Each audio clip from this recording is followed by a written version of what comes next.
아침부터 시끄럽게 왜 저래? 당신이 좀 어떻게 해봐. 나 출근해야 하잖아. 정우는 신경질적으로 젓가락을 내려놓으며 말했다. 그의 몸에서는 아침의 화풀이가 피어오르고 있었다. 아침부터 시끄럽게 왜 저래? 당신이 좀 어떻게 해봐. 나 출근해야 하잖아. 정우의 목소리에는 연민도 배려도 없었다. 오직 불만과 짜증만 가득했다. 마치 자신의 하루가 중요하고 혜진의 밤샘은 아무것도 아닌 것처럼. 혜진은 아무 말 없이 아이를 안아들었다. 아이의 조그마한 몸은 혜진의 품 안에서 떨고 있었다. 혜진은 아이를 달래기 위해 조용히 자장가를 부르기 시작했다. 자신의 어머니가 불러주던 그 자장가를. 혜진은 정우를 한번 쳐다보았다.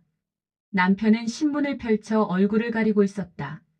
마치 혜진의 존재 자체를 지워버리려는 듯이. 혜진은 조용히 아이를 안고 방으로 들어갔다. 문을 닫을 때 정우가 신문을 넘기는 소리가 들렸다. 그것이 자신의 배려심을 대하는 남편의 마지막 반응이었다. 그날 밤 혜진은 잠 못 이루고 뒤척였다. 아이가 옆에서 평화롭게 자고 있었지만 혜진의 눈은 열려 있었다. 천장을 보며 오늘 하루를 되짚어봤다. 결혼 생활 내내 이어지는 정우의 무시와 냉대, 그리고 이유 모를 오만함에 혜진은 지쳐 있었다. 혜진이 정우와 만난 것은 대학 시절이었다. 그때 정우는 다르게 보였다. 성실하고 책임감 있고 따뜻하기까지 했다. 혜진은 정우와의 미래를 그려봤다.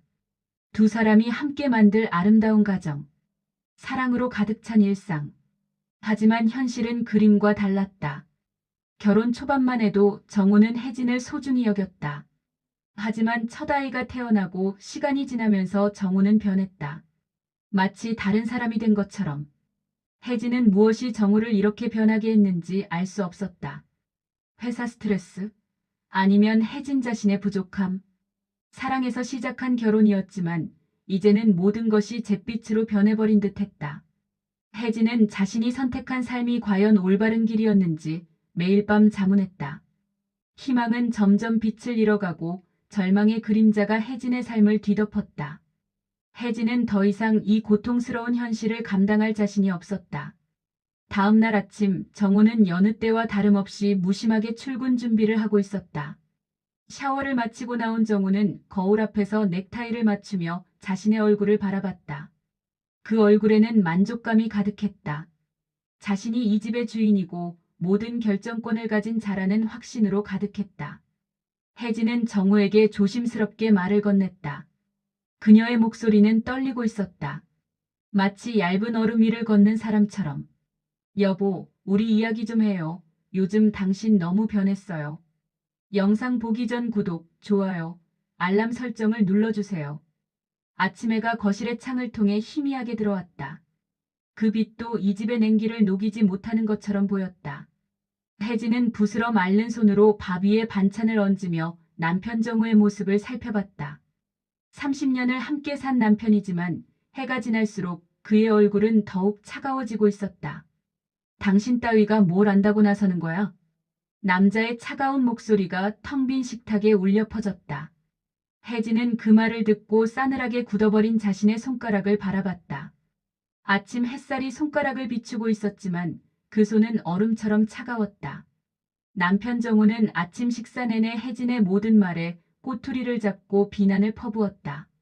혜진이 어제 어머니에게서 배운 국밥을 차렸을 때 정우는 이따위 음식을 자꾸 만들어 당신 솜씨가 늘 이 정도네라고 말했다.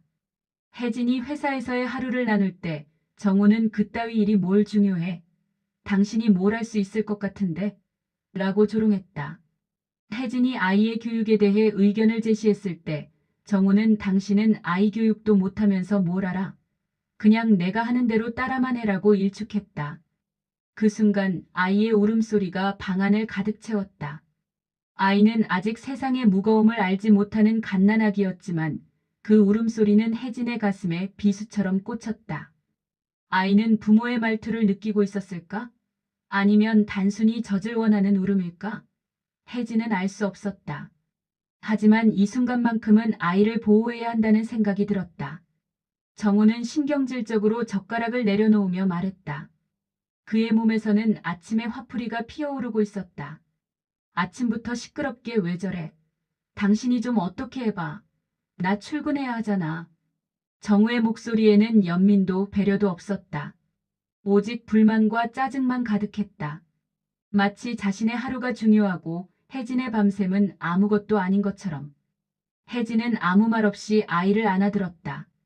아이의 조그마한 몸은 혜진의 품 안에서 떨고 있었다. 혜진은 아이를 달래기 위해 조용히 자장가를 부르기 시작했다. 자신의 어머니가 불러주던 그 자장가를. 혜진은 정우를 한번 쳐다보았다. 남편은 신문을 펼쳐 얼굴을 가리고 있었다. 마치 혜진의 존재 자체를 지워버리려는 듯이. 혜진은 조용히 아이를 안고 방으로 들어갔다. 문을 닫을 때 정우가 신문을 넘기는 소리가 들렸다. 그것이 자신의 배려심을 대하는 남편의 마지막 반응이었다. 그날 밤 혜진은 잠 못 이루고 뒤척였다. 아이가 옆에서 평화롭게 자고 있었지만 혜진의 눈은 열려 있었다. 천장을 보며 오늘 하루를 되짚어봤다. 결혼 생활 내내 이어지는 정우의 무시와 냉대, 그리고 이유 모를 오만함에 혜진은 지쳐 있었다. 혜진이 정우와 만난 것은 대학 시절이었다. 그때 정우는 다르게 보였다. 성실하고 책임감 있고 따뜻하기까지 했다. 혜진은 정우와의 미래를 그려봤다. 두 사람이 함께 만들 아름다운 가정. 사랑으로 가득 찬 일상. 하지만 현실은 그림과 달랐다. 결혼 초반만 해도 정우는 혜진을 소중히 여겼다. 하지만 첫 아이가 태어나고 시간이 지나면서 정우는 변했다. 마치 다른 사람이 된 것처럼. 혜진은 무엇이 정우를 이렇게 변하게 했는지 알 수 없었다. 회사 스트레스? 아니면 혜진 자신의 부족함? 사랑에서 시작한 결혼이었지만 이제는 모든 것이 잿빛으로 변해버린 듯했다. 혜진은 자신이 선택한 삶이 과연 올바른 길이었는지 매일 밤 자문했다. 희망은 점점 빛을 잃어가고 절망의 그림자가 혜진의 삶을 뒤덮었다. 혜진은 더 이상 이 고통스러운 현실을 감당할 자신이 없었다. 다음 날 아침 정우는 여느 때와 다름없이 무심하게 출근 준비를 하고 있었다. 샤워를 마치고 나온 정우는 거울 앞에서 넥타이를 맞추며 자신의 얼굴을 바라봤다. 그 얼굴에는 만족감이 가득했다. 자신이 이 집의 주인이고 모든 결정권을 가진 자라는 확신으로 가득했다. 혜진은 정우에게 조심스럽게 말을 건넸다. 그녀의 목소리는 떨리고 있었다. 마치 얇은 얼음 위를 걷는 사람처럼. 여보, 우리 이야기 좀 해요. 요즘 당신 너무 변했어요. 정우는 혜진의 말을 듣고 한숨을 쉬었다.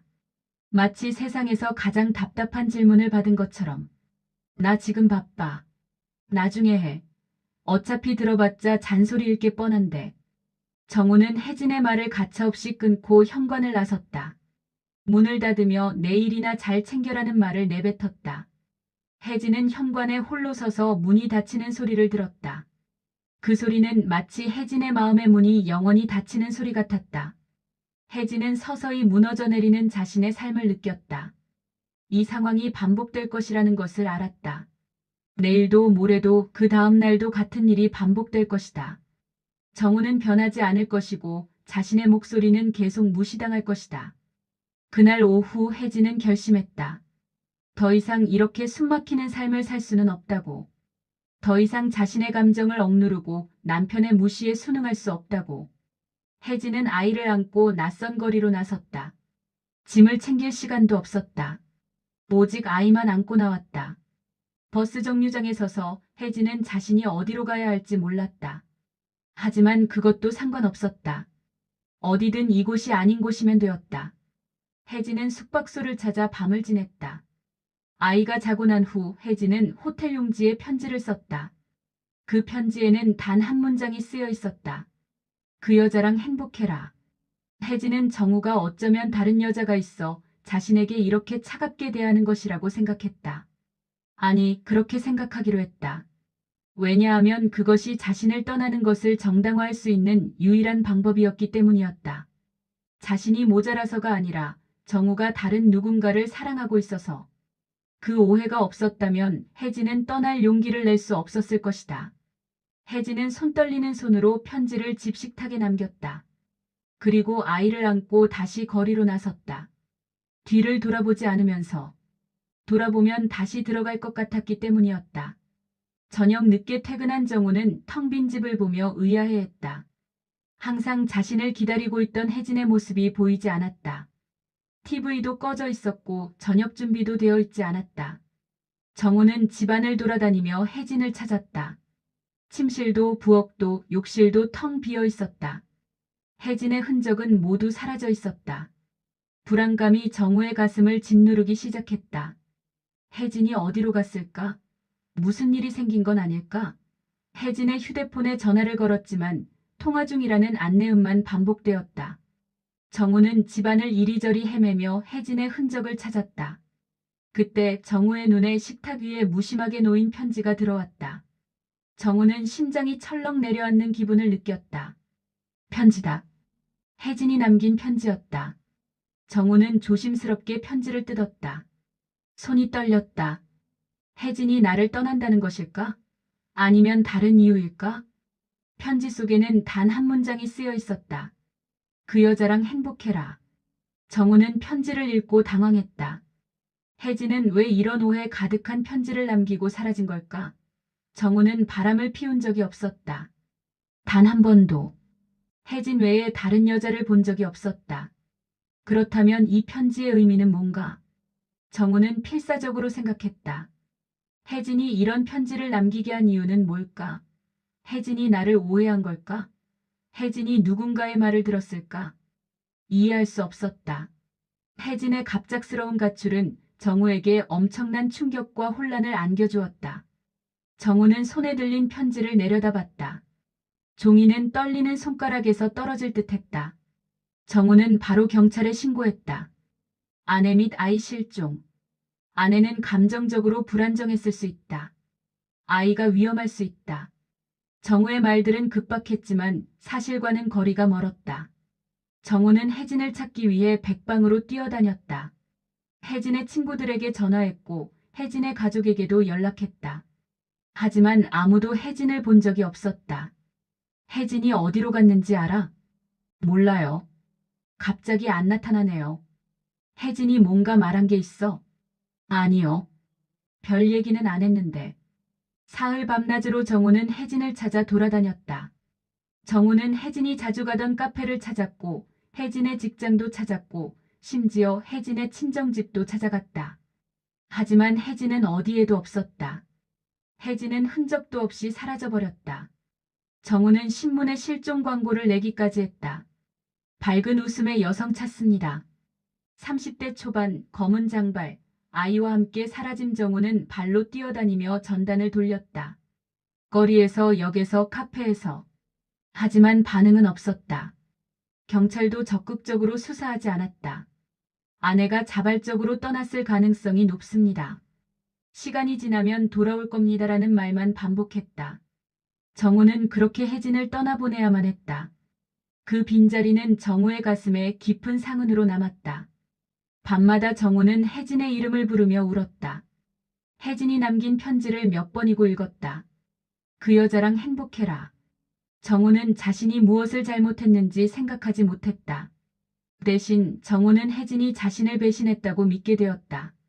정우의 마음속에는 혜진을 향한 오해와 배신감, 그리고 깊은 분노가 자리 잡았다. 정우는 아이를 자신이 키우기로 했다. 혜진이 버린 아이. 아니, 혜진과 함께 사라진 아이. 정우는 그 아이를 통해 혜진을 계속 볼 수 있었다. 아이는 혜진을 닮았다. 엄마의 눈, 엄마의 미소. 하지만 정우는 아이에게 혜진의 존재를 강하게 드러내지 않았다. 아이에게는 엄마가 나쁜 사람이라고, 엄마가 우리를 버렸다고 말했다. 수십 년이 흘렀다. 정우의 분노는 식지 않았다. 30년이 흘렀다. 달력은 새로운 세기로 넘어갔고 세상은 변했다. 정우의 머리는 은빛으로 변했고 얼굴에는 세월의 주름이 깊게 패였다. 하지만 정우의 마음은 여전히 30년 전에 멈춰 있었다. 정우는 여전히 아내를 잊지 못하고 살고 있었다. 그의 마음속에는 혜진을 향한 미움과 그리움이 뒤섞여 있었다. 미움은 강했다. 배신감과 분노가 만든 그 미움은 정우의 가슴 속에서 끓어올랐다. 하지만 그리움도 있었다. 한때 사랑했던 여자에 대한 없어진 그리움이 아니라 시간이 지날수록 더 깊어지는 그리움이었다. 정우는 혼자서 아이를 키웠다. 정우는 아이에게 엄마의 빈자리를 느끼지 않게 하기 위해 자신의 모든 것을 바쳤다. 그는 밤낮으로 일하며 아이의 교육과 생활에 전념했다.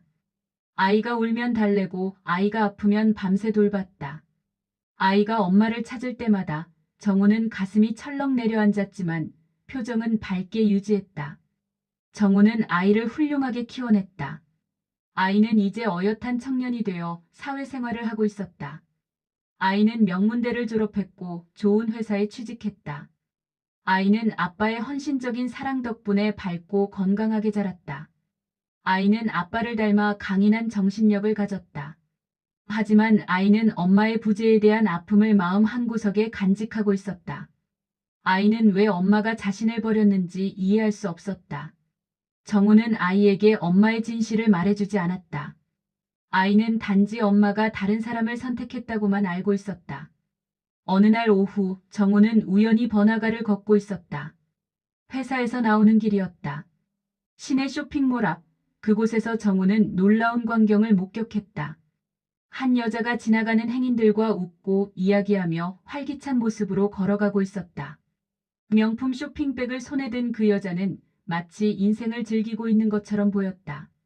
그 여자는 혜진과 너무나도 닮아 있었다. 아니, 그건 혜진이다. 정우는 자신의 눈을 의심했다. 심장이 격렬하게 뛰기 시작했다. 30년을 기다리며 본 수백 번의 꿈속의 혜진. 하지만 이번은 꿈이 아니었다. 현실이었다. 정우는 망설임 없이 그 여자를 따라갔다.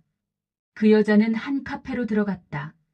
정우는 조심스럽게 카페 안으로 들어가 그 여자를 바라보았다. 믿을 수 없게도 그 여자는 혜진이었다. 진짜 혜진이었다. 혜진은 다른 남자와 함께 마주 앉아 있었다. 중년의 남자였다. 혜진보다 나이가 많아 보였다. 그들은 메뉴판을 보며 웃음을 나누고 있었다. 혜진은 그 남자의 농담에 웃으며 손을 쳤다.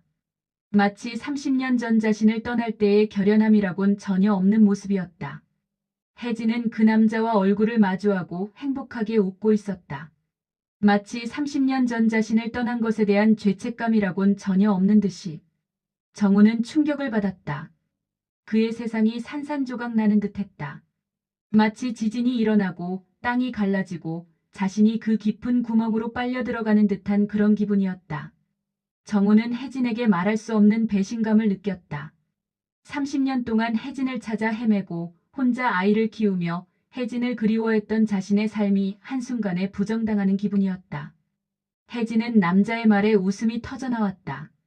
그 웃음은 자신이 알던 혜진의 웃음이 맞았다. 마치 어제가 아닌 30년 전에 자신을 향해 웃던 그 웃음이었다. 정우는 혜진에게 다가가고 싶었다. 뭐 했어? 30년 동안 뭐 했어? 나를 왜 버렸어? 아이를 왜 버렸어? 라고 외치고 싶었다. 하지만 발이 움직이지 않았다. 분노와 슬픔 그리고 상실감에 휩싸여 정우는 그 자리에서 혜진을 바라보며 서 있었다. 혜진은 정우를 보지 못했다. 혜진은 그 남자와 너무나 행복해 보였다. 정우는 혜진의 행복한 모습을 보며 뜨거운 눈물을 흘렸다. 카페의 구석에 서서 아무도 모르게 정우는 울었다. 마치 어린아이처럼. 정우는 혜진이 자신을 떠난 이유를 이제야 알 것 같았다. 혜진은 다른 남자를 사랑했던 것이다. 지금 저 남자처럼. 30년 전에 다른 누군가를 사랑했고 그래서 자신을 떠났던 것이다. 정우는 그 카페에서 1시간을 더 머물렀다. 혜진과 그 남자의 모습을 보며. 혜진이 웃을 때, 혜진이 그 남자의 팔에 기댈 때, 혜진이 저 남자의 손을 잡을 때. 모든 것이 고통이었다. 결국 정우는 자리를 떠났다. 혜진은 정우를 보지 못했다. 정우가 떠나던 순간에도 혜진은 여전히 그 남자와 웃고 있었다. 정우가 집에 돌아왔을 때는 밤 11시였다. 정우는 거실 소파에 쓰러졌다. 마치 생명력이 빠진 인형처럼. 아이는 이미 자고 있었다. 정우는 아이의 방문을 살짝 열고 아이의 얼굴을 바라봤다. 아이는 혜진을 많이 닮았다. 엄마의 얼굴 모양, 엄마의 눈썹, 엄마의 입 모양. 그 얼굴을 보면서 정우는 또 다른 것을 깨달았다. 혜진이 아이를 버렸다는 것을. 자신이 키운 이 아이를 30년 동안 보지 않고 찾지도 않았다는 것을. 정우의 분노는 타올랐다. 정우는 그 밤을 잠 못 이루고 넘겼다. 마음 한구석은 여전히 혜진을 그리워했지만 더 큰 부분은 분노와 증오로 가득했다. 정우는 결심했다. 혜진에게 복수하겠다고. 정우는 혜진을 잊기 위해 노력했지만 혜진은 정우의 마음속에 깊이 박힌 가시처럼 남아있었다. 정우는 혜진을 용서할 수 없었다. 혜진의 행복한 모습은 정우의 복수심에 불을 지폈다. 정우는 혜진에게 복수하고 싶었다. 정우는 혜진을 찾아가 따지고 싶었지만 이제는 다 커버린 아이를 생각하며 간신히 참았다. 아이 앞에서 자신이 무너지고 싶지 않았다. 하지만 정우는 결심했다. 어떤 방식으로든 혜진에게 고통을 안겨주겠다고. 정우는 혜진의 행복을 빌어주고 싶지 않았다. 정우는 혜진이 불행해지기를 간절히 바랐다. 정우는 혜진을 미워했지만 아이러니하게도 여전히 혜진을 사랑하고 있었다. 정우는 혜진을 그리워했지만 혜진은 이미 다른 남자와 함께 새로운 삶을 살고 있었다는 현실을 받아들여야만 했다. 그날 이후 정우의 삶의 목적은 혜진에게 복수하는 것으로 변해버렸다. 정우는 혜진의 거처를 알아내기 위해 사설 탐정을 고용했다. 비용은 들었지만 30년을 기다린 자에게 돈은 그리 중요하지 않았다. 일주일 만에 탐정은 혜진의 주소를 알려주었다. 강남의 한 아파트. 혜진은 꽤 잘 산다는 것을 알 수 있었다. 정우는 혜진의 집 앞에 섰다. 회색의 고급 아파트. 현관 앞에 서서 정우는 오랜 시간을 고민했다. 초인종을 누를 것인가 아니면 돌아갈 것인가. 결국 정우는 초인종을 눌렀다. 혜진은 예고 없는 정우의 등장에 놀라움과 함께 당혹감을 감추지 못했다. 문을 열었을 때 그녀의 얼굴에는 그 남자가 정우라는 것을 깨닫는 순간에 놀라움이 가득했다. 그녀의 얼굴에는 30년의 세월이 새겨져 있었지만 여전히 정우의 기억 속 혜진의 모습이 남아 있었다. 혜진. 정우가 첫 말을 꺼냈다. 그 한마디에 몇십 년의 그리움이 담겨 있었다. 혜진은 정우에게 아무 말도 하지 못하고 굳어버렸다. 30년 만의 만남. 혜진의 입술이 떨렸다. 정우는 혜진의 그런 모습을 비웃기라도 하듯 차갑게 말을 건넸다. 30년 만이군. 세월 참 빠르지 않나? 그동안 잘 지냈나, 나의 전 아내. 정우의 목소리에는 연월만 들어있고 감정은 없었다. 마치 다른 사람을 대하는 것처럼. 혜진은 정우의 비아냥거리는 말투와 차가운 시선에 몸을 떨었다. 그녀는 정우에게 미안하다고 그동안의 오해를 풀고 싶다고 말하고 싶었다. 그동안 얼마나 힘들었는지, 아이를 얼마나 그리워했는지, 자신이 왜 떠날 수밖에 없었는지. 하지만 입이 굳게 다물려 버렸다. 정우의 차가운 눈빛이 혜진의 모든 말을 가로막았다. 정우는 혜진의 침묵을 비웃으며 다시 한번 칼날 같은 말을 던졌다. 할 말 없겠지. 나도 당신에게 더 이상 할 말 없어. 그저 궁금해서 와봤어. 내 아이를 버리고 떠난 여자가 얼마나 잘 사는지 그 모습이 보고 싶었을 뿐이야. 정우는 혜진의 집안을 둘러봤다. 고급스러운 인테리어, 명화로 보이는 그림들, 캐시미어 쿠션들. 모든 것이 부유함을 말해주고 있었다. 좋은 것들이 많네. 당신이 버린 우리에게 썼을 돈들을 여기에 썼나 보군. 혜진은 정우의 조롱에 가슴이 찢어지는 듯한 고통을 느꼈다. 그녀는 정우에게 자신의 사정을 설명하고 싶었다.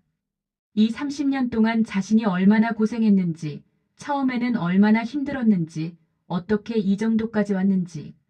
하지만 정우는 혜진의 말을 들으려 하지 않았다. 정우는 이미 결정했다. 혜진을 미워하기로. 혜진을 복수하기로. 정우의 눈빛에는 오직 분노와 경멸만이 가득했다. 당신이 우리를 버렸잖아. 우리가 뭘 잘못했는데? 내가 뭘 부족했는데?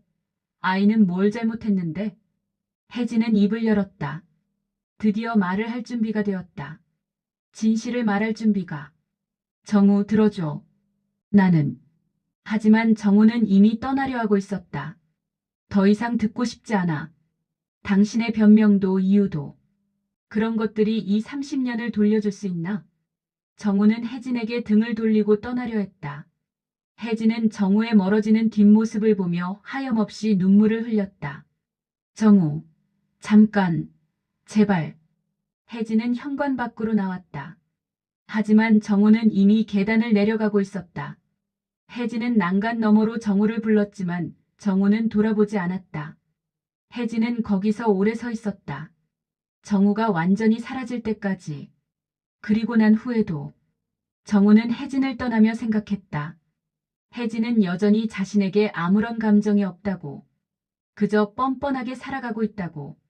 아무렇지도 않게 웃고 살고 즐기고 있다고. 정우는 혜진을 향한 미움이 더욱 깊어졌다.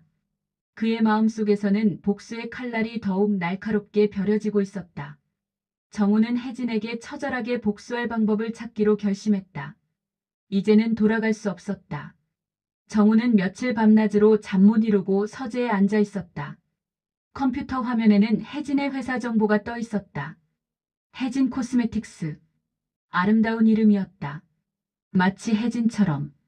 그의 눈은 혜진을 향한 복수심으로 광기 어린 빛을 뿜어내고 있었다. 그는 혜진이 운영하는 사업에 대해 철저하게 조사하기 시작했다. 혜진은 30년 전 집을 나간 후 온갖 역경을 딛고 작은 화장품 회사를 일궈낸 성공한 사업가가 되어 있었다. 회사는 10년 전부터 상장했고 현재 시총은 200억 원대였다. 직원은 10명 이상이었고 유통망도 전국에 걸쳐 있었다. 혜진의 성공. 그것이 정우를 가장 화나게 했다. 정우는 혜진의 회사를 무너뜨릴 방법을 찾기 위해 법률 고문과 금융 전문가들을 동원했다. 정우는 큰 자산가였다. 30년간 한 회사에서 일해온 정우는 상당한 부를 축적했다. 아이 교육에 주택 구입에 투자했었지만 아직도 충분한 자금이 있었다. 그의 복수는 단순히 개인적인 복수를 넘어 사회적인 복수로 진화하고 있었다. 마치 한 명의 여인을 무너뜨리는 것이 자신의 전 인생을 정당화시켜줄 것이라는 생각으로 정우는 혜진의 회사에 대한 부정적인 소문을 교묘하게 퍼뜨렸다. 언론 매체와 온라인 커뮤니티를 통해 혜진의 회사 제품에 대한 근거 없는 유해성 논란을 조작했다. 화장품에서 수은이 검출됐다. 피부 질환 사례가 다수 있다. 제조시설이 비위생적이다 같은 거짓 정보들을 퍼뜨렸다. 이런 소문들은 소비자들의 불신을 조장했다. 게시판에는 가짜 피해 후기들이 올라왔고 SNS에서는 가짜 계정들이 제품을 비난했다. 또한 정우는 경쟁 회사를 은밀히 지원했다. 같은 업계의 다른 회사들에게 자금을 투자하고 마케팅을 지원했다. 혜진의 회사를 시장에서 압박했다.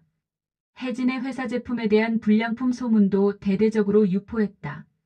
작은 실수, 품질 기준을 아슬아슬하게 통과한 제품들을 부풀려 혜진의 회사의 이미지를 실추시켰다. 이 회사 화장품은 위험해. 나도 써봤는데 피부가 따끔거렸어. 내 친구가 이 제품으로 알레르기 반응이 났대. 이 회사 전에 해외에서 제조 비리로 지적받았다고 들었어. 모든 것이 거짓이었지만 거짓은 반복되면 진실처럼 들렸다. 정우는 여기서 멈추지 않았다. 그는 금융시장에서도 혜진의 회사를 공격했다. 주식시장에서 대규모 공매도를 실행했다. 공매도는 주가가 떨어질 것이라고 예상하고 빌린 주식을 팔아서 나중에 싸게 사 돌려주는 것인데 이것은 종종 주가를 의도적으로 하락시키는 데 사용된다. 정우는 여러 계좌를 이용해 공매도를 실행했다. 한 계좌로는 불가능하니까. 각 계좌마다 조금씩 팔아서 추적하기 어렵게 했다. 주가는 떨어지기 시작했다. 첫 주에는 5% 하락했다. 나쁜 뉴스들이 많아졌고 투자자들은 불안해했다. 주가가 더 떨어질 것 같은 예감이 들었다. 그 다음 주에는 10% 하락했다. 언론에서 혜진의 회사의 안 좋은 뉴스들을 보도하기 시작했다. 정우가 기자들에게 흘린 정보들이었다. 정우는 은퇴한 기자 몇 명을 고용해서 기사를 작성하게 했다. 혜진 코스메틱스, 품질 관리 부족 소비자 불만 급증. 혜진 코스메틱스 주가, 지난 한 달간 20% 하락.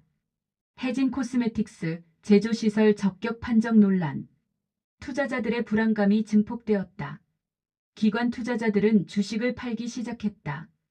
개인 투자자들도 우르르 따라갔다. 주가는 계속 떨어졌다. 혜진의 회사는 정우의 보이지 않는 손에 의해 서서히 피폐해지고 있었다. 정우는 밤마다 서재에서 이 계획들을 다듬었다. 변호사와 상의하고 금융가들과 상담했다. 모든 것이 합법이어야 했다. 정우는 법의 경계를 아슬아슬하게 걸으면서 각 단계를 철저하게 계획했다. 정우의 분노는 마약처럼 중독적이었다. 복수를 계획할수록 혜진이 무너지는 상상을 할수록 정우의 심장은 더 빠르게 뛰었다. 마치 살아있다는 것을 느끼는 유일한 방법이 되어버렸다. 정우는 혜진의 회사를 무너뜨리는 것이야말로 혜진에게 가장 큰 고통을 안겨주는 복수라고 생각했다. 돈은 빼앗을 수 있다. 명예는 짓밟을 수 있다. 회사는 무너뜨릴 수 있다. 하지만 아이의 30년은 돌려줄 수 없다. 자신의 30년은 돌려줄 수 없다. 그래도 뭔가는 해야 한다. 혜진도 통증을 느껴야 한다. 정우는 밤낮으로 복수를 계획하고 실행했다. 그의 복수는 혜진의 회사를 서서히 그리고 확실하게 잠식해갔다. 정우의 아이는 아버지가 밤새 서재에만 있다는 것을 알아챘다. 아버지가 예전과 달라졌다는 것도 알았다. 하지만 물어보지 않았다. 아버지의 변화가 무엇 때문인지 이미 알았기 때문이었다. 아버지, 엄마한테 복수하려고 하시는 거 아니에요? 정우는 아이의 질문에 대답하지 않았다. 대답할 수 없었다. 아버지, 제발 그만하세요.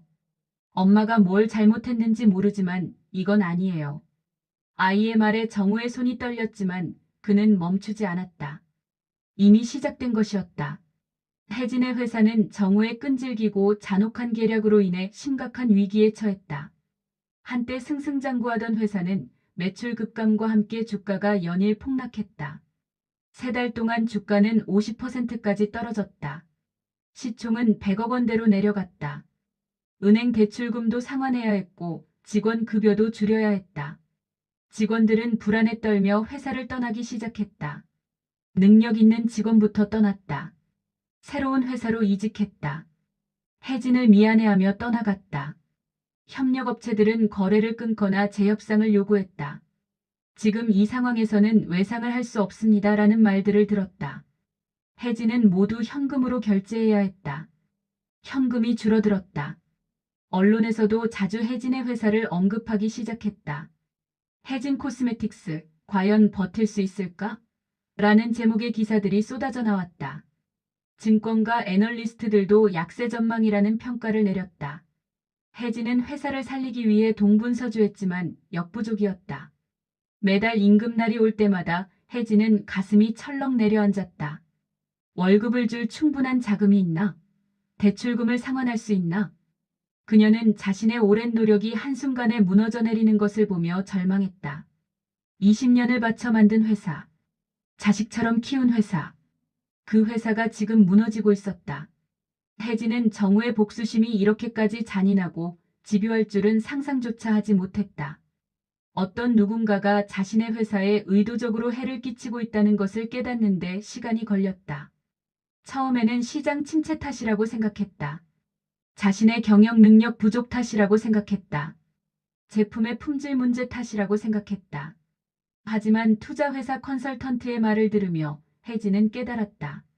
이건 개연성의 문제가 아니라 명백한 의도의 문제라는 것을.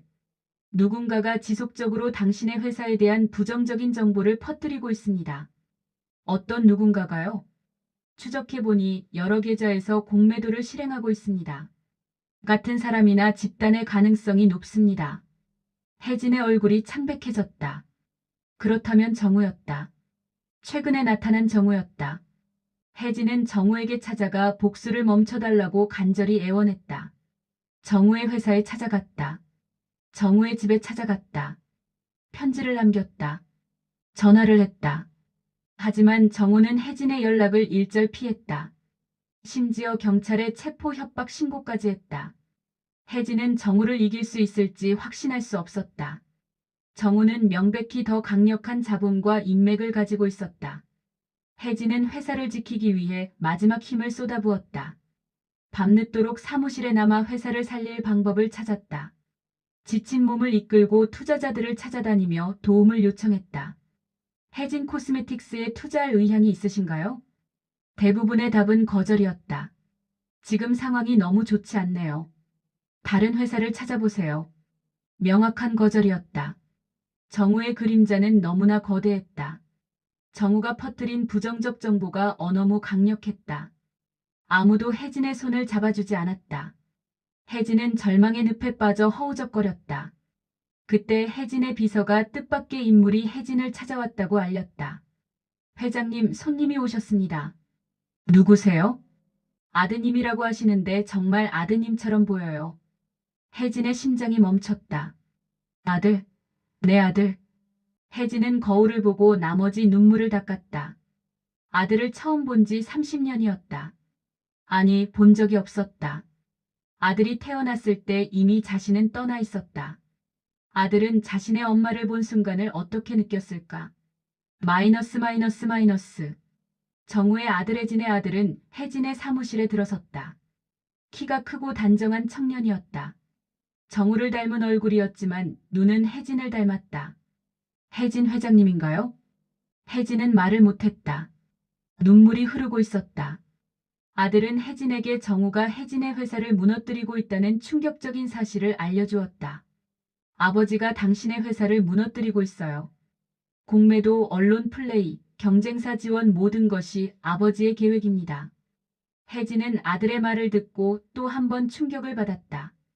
정우가 왜 이렇게까지 하는지, 그의 분노가 어디서부터 시작되었는지. 혜진은 너무나도 잘 알았다. 아들 미안해. 정말 미안해. 내 아버지가 이렇게까지.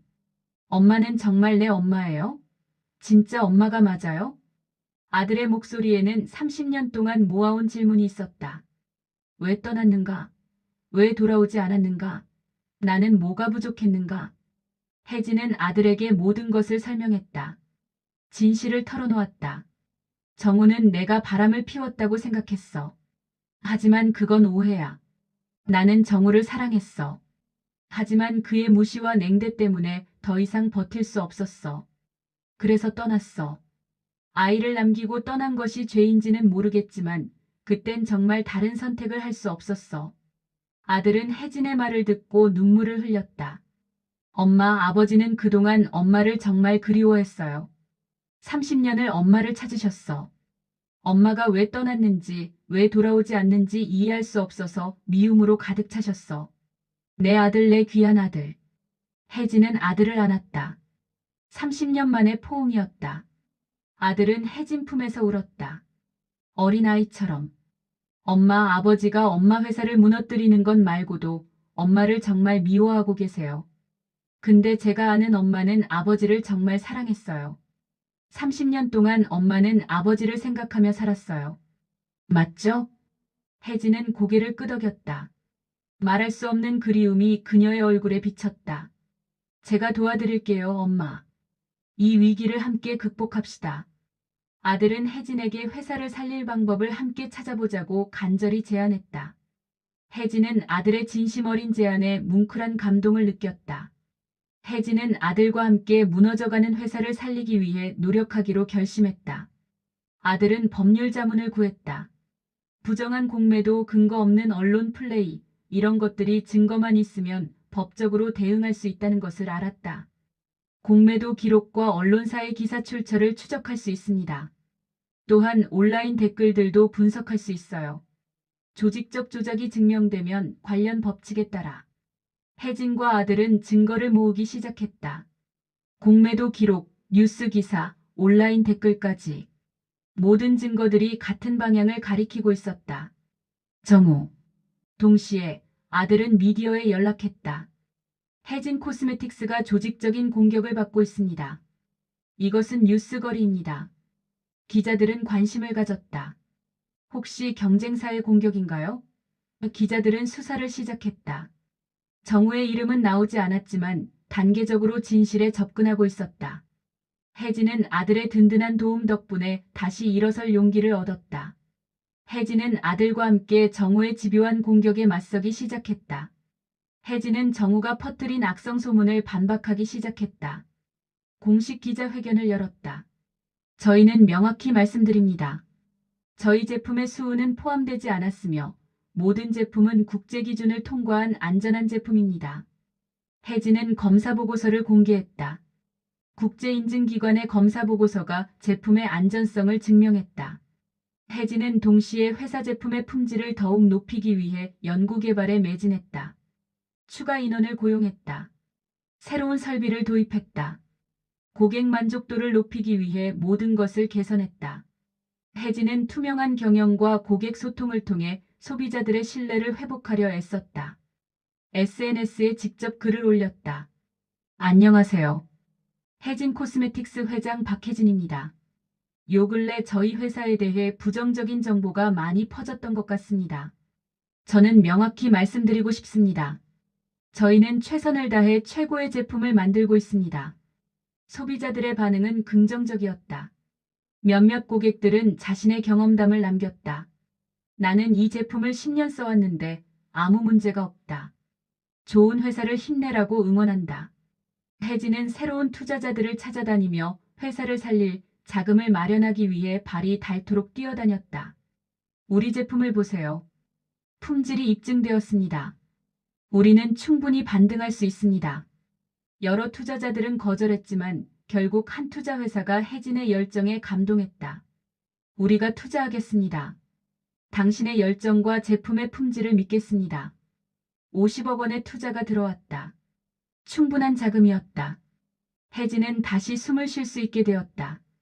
혜진은 밤낮으로 일하며 회사를 지키기 위해 홀로 고독하게 싸웠다. 아들은 혜진의 옆에서 혜진을 정신적으로, 실질적으로 응원하고 도왔다. 아들은 법률 자문을 구했다. 정우의 공매도가 불법이라는 것을 증명했다. 아들은 언론 대응 전략을 짜는 등 혜진에게 없어서는 안 될 힘이 되어 주었다. 엄마, 아버지는 처음부터 나쁜 사람이 아니에요. 아버지도 엄마를 사랑한 거예요. 다만 오해가 너무 깊었던 거고. 내 아들, 너는 왜 이렇게 따뜻한 마음을 가졌니? 엄마 때문이에요. 아버지의 사랑을 받으니까. 하지만 혜진은 여전히 불안했다. 정우의 복수는 혜진의 예상보다 훨씬 더 강력하고 집요했다. 정우는 자신의 막강한 인맥과 자본을 총동원했고 혜진은 여전히 약했다. 혜진은 정우에게 직접 찾아가 복수를 멈춰달라고 간절히 애원했다. 이번에는 아들을 데리고 정우의 회사 앞. 혜진은 아들의 손을 잡고 서 있었다. 엘리베이터를 올랐다. 정우의 사무실로. 엄마, 이제 다 말할 거예요. 아버지에게 진실을 다 말해야 해요. 혜진은 고개를 끄덕였다. 혜진의 회사는 정우의 끈질긴 공격으로 결국 파산 직전의 위기에 몰렸다. 주가는 60% 이상 떨어졌다. 은행 대출금을 상환할 수 없는 상황에까지 갔다. 최대 주주들은 혜진을 압박하기 시작했다. 회장을 바꿔야 한다. 아니면 회사를 팔아야 한다. 마지막 남은 희망마저 사라지는 듯했다. 그것이 혜진의 마지막 기회였다. 혜진은 더 이상 물러설 곳이 없었다. 그녀는 결연한 표정으로 정우의 회사로 찾아갔다. 아들도 함께였다. 정우는 혜진의 갑작스러운 방문에 놀랐지만 이내 비웃음을 지으며 말했다. 이제야 모든 것을 포기하는 건가? 내가 이길 줄 알았어. 나의 복수는 이렇게 끝나는군. 혜진은 정우의 조롱에 억눌렸던 분노가 폭발했다. 30년 동안 참아온 모든 감정이 터져나왔다. 그녀의 눈에서는 뜨거운 눈물이 흘러내렸지만 목소리만큼은 흔들림이 없었다. 혜진은 정우에게 소리쳤다. 당신이 대체 나한테 왜 이러는 건데? 30년 동안 당신은 나에게 단 한 번도 진실을 물어보지 않았어. 내가 뭘 그렇게 잘못했다고? 내가 그렇게 미웠어? 정우는 혜진의 예상치 못한 분노에 당황했다. 그 목소리에서, 그 눈빛에서 정우는 30년 전 자신이 알던 그녀의 강인함을 다시 보았다. 하지만 정우는 애써 침착한 목소리로 혜진에게 차갑게 말했다. 내가 나를 배신했잖아. 내가 다른 남자랑 바람 피워서 나를 버리고 떠났잖아. 내 아이까지 버리고 내 인생을 망쳐놓고 이제 와서 뭘 잘했다고 따지는 거야? 혜진은 정우의 말에 충격을 받았다. 30년 동안 정우가 자신을 그렇게 오해하고 있었다는 사실에 가슴이 미어졌다. 하지만 이제는 말해야 했다. 진실을 말해야 했다. 혜진은 정우에게 자신이 바람을 피운 적이 단 한 번도 없다고, 하늘에 맹세코 거짓이 없다고 강력하게 말했다. 당신이 본 그 남자는 내 사업 파트너야. 아무것도 아니야. 우리는 그냥 비즈니스 관계였을 뿐이야. 혜진은 정우에게 자신이 정우의 무시와 냉대, 그리고 사랑받지 못한다는 외로움 때문에 어쩔 수 없이 떠나야 했다고, 그때의 자신은 너무나도 지쳐 있었다고 설명했다. 그때 나는 매일 죽고 싶었어. 당신이 나를 보는 눈이 얼마나 경멸에 가득했는지, 당신의 말이 얼마나 상처를 주었는지 더 이상 견딜 수 없었어. 그래서 떠났어. 정말 다른 선택을 할 수 없었어. 혜진의 눈빛에서 정우는 거짓을 찾을 수 없었다. 오직 진심만 있었다. 하지만 정우는 혜진의 말을 믿지 않았다. 그의 마음속에 깊이 박힌 오해는 쉽게 흔들리지 않았다. 정우는 혜진에게 다시 한번 소리쳤다. 거짓말하지 마. 내가 남긴 편지에 다 쓰여 있었잖아. 그 여자랑 행복해라라고. 그 편지는 내가 바람을 피웠다는 증거였어. 혜진은 정우의 말에 더 이상 참지 못하고 눈물을 쏟아냈다. 그 편지는. 혜진의 목소리가 떨렸다. 30년 만에 그 편지의 진실을 말할 준비가 되었다. 그 편지는 정우가 나를 배신했다고 생각한 절망 속에서 쓴 거야. 나는 당신의 무시와 냉대를 견디지 못했어. 그리고 당신이 다른 누군가와 가까워지고 있다고 느꼈어. 아니, 느낀다고 생각했어. 모든 게 내 오해였어. 하지만 그 당시엔 내가 그렇게 생각했어. 혜진은 정우에게 자신이 정우를 사랑했지만 정우의 끝없는 무관심과 차가운 태도 때문에 더 이상 버틸 수 없었다고, 그래서 극단적인 선택을 할 수밖에 없었다고 말했다. 30년 동안 나는 당신과 아이를 생각하며 살았어. 얼마나 내가 당신들을 그리워했는지 그 30년의 고통을 알아줘. 제발. 내가 뭘 잘못했는지 모르겠지만 제발 이제 그만해. 정우는 혜진의 절규에 혼란스러웠다. 혜진의 눈빛에서 진심이 느껴졌지만 30년간 굳어진 믿음은 쉽게 깨지지 않았다. 정우는 혜진의 말을 믿어야 할지 말아야 할지 알 수 없었다. 그렇게 오래 미워했던 사람을 갑자기 용서할 수 있을까? 그렇게 깊게 박힌 분노를 내려놓을 수 있을까? 정우는 말을 잃었다. 그때 정우의 회사 문이 열리고 한 청년이 성큼성큼 걸어 들어왔다. 정우의 아들이었다. 아들은 아버지를 바라보았다. 그리고 분명히 말했다. 아빠, 제발 그만하세요. 엄마는 바람 피운 적 없어요. 제가 아는 엄마는 아빠를 정말 사랑했어요. 엄마가 그동안 얼마나 힘들게 살아왔는지 아세요? 정우는 아들의 말에 큰 충격을 받았다. 아들이 엄마의 편을 들고 있었다. 아빠, 저는 엄마 없이 자랐어요. 아빠가 저를 잘 키우셨다는 건 알아요. 하지만 엄마의 빈자리는 누구도 채워줄 수 없었어요. 그리고 엄마가 나쁜 사람이 아니라는 것도 알아요. 엄마는 시간이 지날수록 깊어지는 죄책감 속에서 살았어요. 30년을 그렇게 살았어요. 정우는 아들과 혜진을 번갈아 보았다. 혜진의 눈물과 아들의 간절한 눈빛에서 정우는 비로소 진실을 보았다. 정우는 자신의 어리석음과 오해 때문에 혜진에게 돌이킬 수 없는 상처를 주었다는 사실을 깨달았다. 그의 지난 30년이 한순간에 무의미해지는 듯했다. 정우는 흔들리는 목소리로 혜진에게 미안하다고 말했다. 거듭 사과했다. 혜진, 정말 미안해. 나는 너를 오해했어. 이렇게까지 할 필요가 없었어. 용서해. 제발 용서해줘. 정우의 눈에서 눈물이 흘렀다. 30년 동안 미워하며 흘렸던 눈물이 아니라 진정한 회한의 눈물이었다. 혜진은 정우의 진심 어린 사과에 눈물을 흘리며 고개를 끄덕였다. 내가 너를 용서할게. 혜진은 30년 만에 비로소 정우를 용서했다.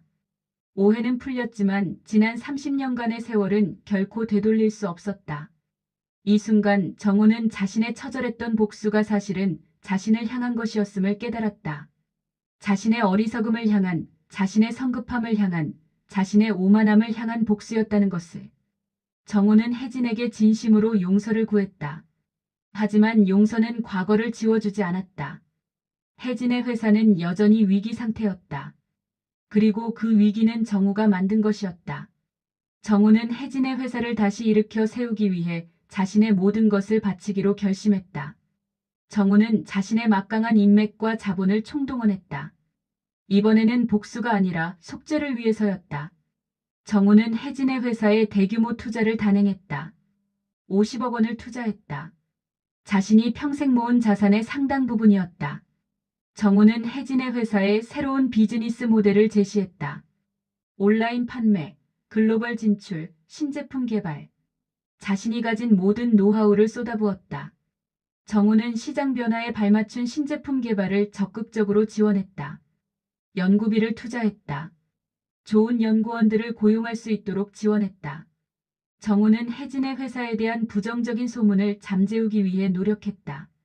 그가 퍼뜨린 나쁜 정보들을 하나하나 반박했다. 언론의 공매도 조작 의혹 제기 뉴스를 흘렸다. 이번에는 혜진의 회사를 지키기 위한 뉴스였다. 정우는 혜진의 회사의 긍정적인 이미지를 구축하기 위해 노력했다. 혜진 코스메틱스, 품질 검사 결과 최상 등급 혜진 코스메틱스, 소비자 만족도 1위 같은 기사들을 흘렸다. 이번에는 진실에 가까운 기사들이었다. 정우는 혜진과 함께 회사를 재건하기 위해 밤낮으로 머리를 맞대고 일했다. 혜진의 사무실. 정우와 혜진은 미래 계획을 짜고 있었다. 신제품 브랜드명, 마케팅 전략, 글로벌 진출 계획. 이 제품이 잘 나갈 것 같은데? 응. 충분히 가능성이 있어. 두 사람의 작업 방식은 자연스러웠다. 마치 처음부터 함께했던 파트너처럼. 혜진은 정우의 진심을 보며 깊은 감동을 느꼈다. 혜진은 정우와 함께라면 무너진 회사를 다시 일으켜 세울 수 있을 것이라는 강한 희망을 가졌다. 하지만 정우의 복수는 이미 혜진의 회사에 돌이킬 수 없는 깊은 상처를 남겼다. 회사는 사실상 폐허나 다름없었다. 매출은 바닥을 쳤다. 1년 전 월매출 20억 원에서 현재 월매출은 5억 원대로 떨어졌다. 대부분의 직원들은 떠났다. 10명이 넘던 직원이 현재는 20명도 되지 않았다. 기술력과 생산 시스템마저 붕괴 직전이었다. 새로운 생산 설비에 투자해야 했다. 혜진은 절망했다. 하지만 정우와 아들의 헌신적인 도움 덕분에 다시 일어섰다. 혜진과 정우는 새로운 회사를 설립하기로 결심했다. 기존 회사는 정리하고 새로운 혜진 코스메틱스 일을 만들었다. 이 과정에서 정우는 자신의 모든 재산을 쏟아부었다. 은퇴금도 저축도 투자 자산도 모두. 정우는 자신의 명예까지 걸었다. 업계에서 혜진 회장의 남편이라고 불리는 것도 사양하지 않았다. 30년 동안 혜진을 미워했던 자신이 이제는 혜진의 성공 뒤의 남자가 되는 것을. 혜진과 정우는 어려움을 극복하며 새로운 시작을 알렸다. 그들의 노력은 마치 잿더미 속에서 피어나는 불사조처럼 처절하면서도 아름다웠다.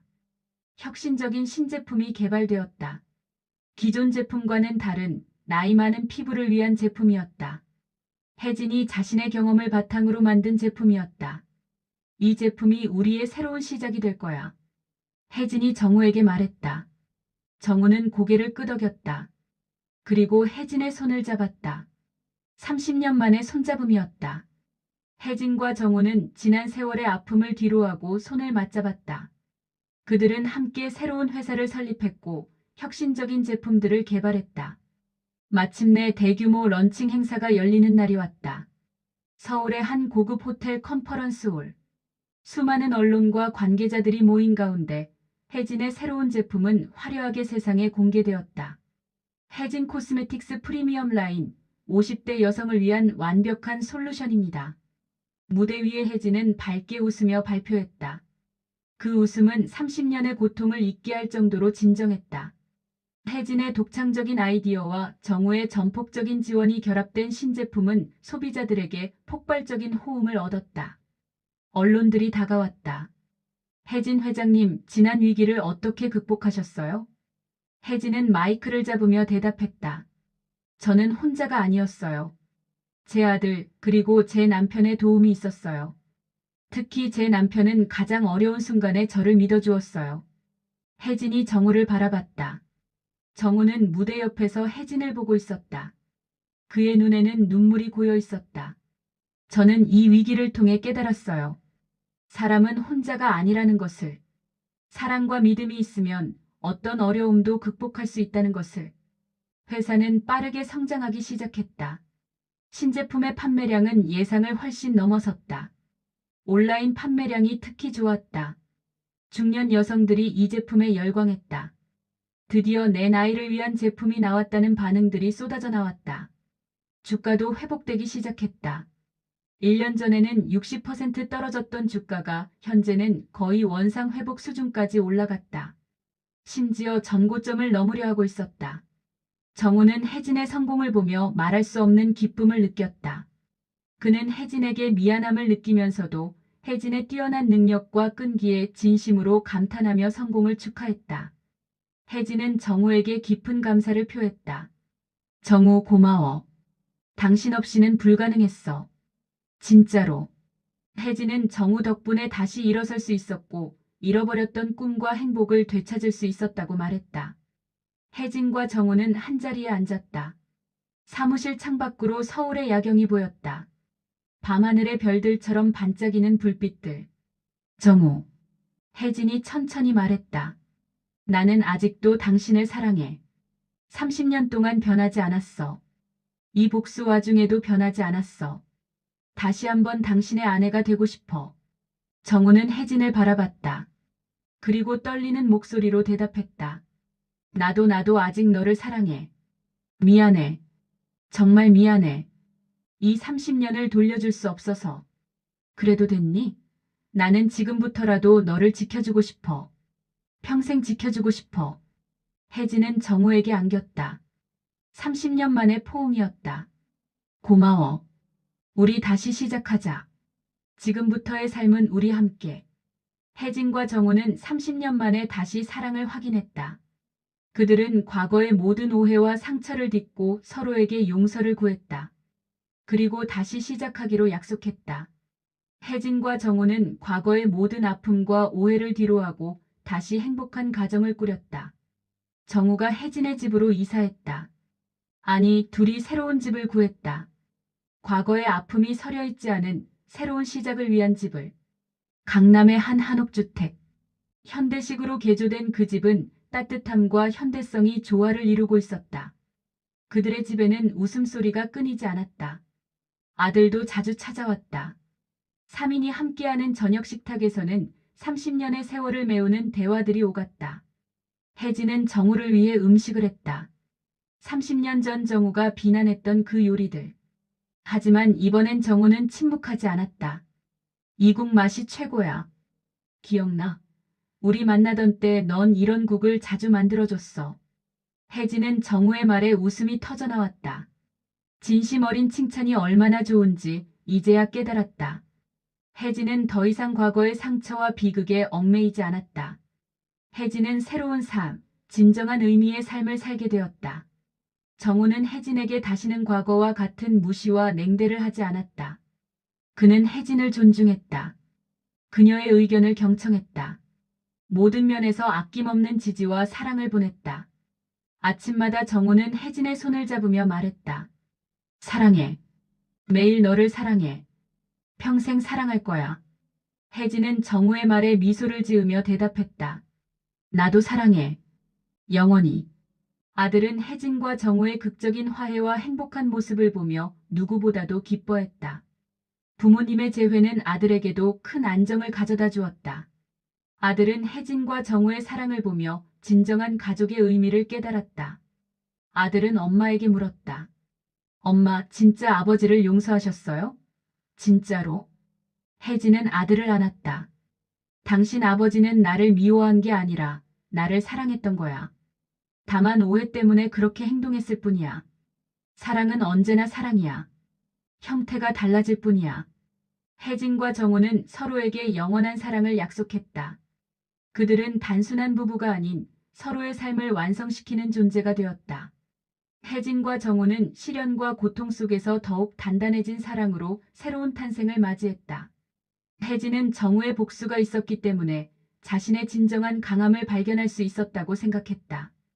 그 과정 없이는 자신이 누구인지 모를 뻔했다. 그래서 감사했다. 역설적이지만 정우의 복수에 감사했다.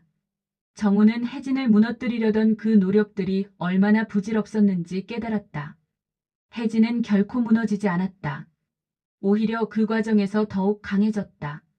그들의 이야기는 단순한 한 부부의 이야기가 아니었다. 그것은 오해와 미움 속에서도 결국 사랑과 용서가 승리할 수 있다는 희망과 용기를 많은 사람들에게 전해주었다. 혜진과 정우의 회사는 계속 성장했다. 새로운 제품 라인도 출시되었고 해외 진출도 성공적으로 이루어졌다. 하지만 더 이상 그들은 성공이 중요하지 않았다. 서로 곁에 있다는 것, 함께 살아간다는 것이 가장 중요했다. 혜진과 정우는 가난한 사람들을 돕는 사회 활동도 시작했다. 자신들의 경험을 바탕으로 깨어진 가정을 보수하는 일, 절망 속의 사람들에게 희망을 주는 일들. 아들은 아버지의 법무팀에서 일하다가 나와 자신의 아버지와 어머니를 돕는 일을 시작했다. 그는 혜진과 정우의 회사 법률 고문이 되었다. 하지만 더 중요하게는 부모님의 행복을 지키는 파수꾼이 되었다. 혜진과 정우는 서로에게 그리고 아들에게 최고의 선물이 되었다. 그들의 사랑은 시간의 흐름 속에서도 변치 않고 영원히 빛날 것이었다. 그들의 재회는 단순한 결합을 넘어 고통스러운 과거를 치유하고 미래를 향한 새로운 희망의 메시지를 던지는 것이었다.